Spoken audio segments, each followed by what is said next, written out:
Balbalaa nu bante eenyutu gooftaa darbinee adeemna eenyutu nu daangeessa wangeela keetiin caasii keessa keenya hubannoo nuuf kenni amantiif jabeenya wangeela keetiin caasii keessa keenya hubannoo nuuf kenni amantiif jabeenya.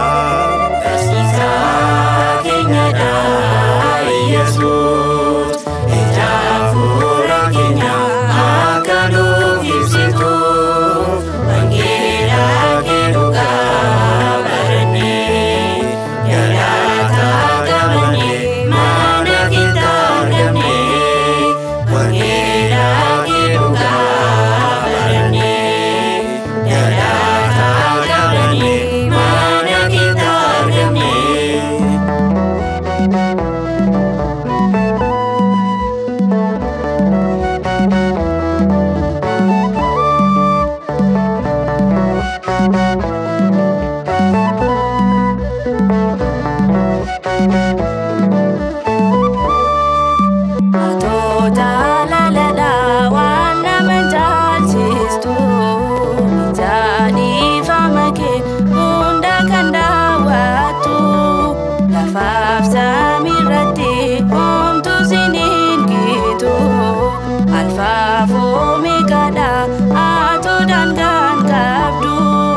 Lafaaf samiirratti homtuu siniin gitu alfaaf omeegaadha atu daangaan qabdu.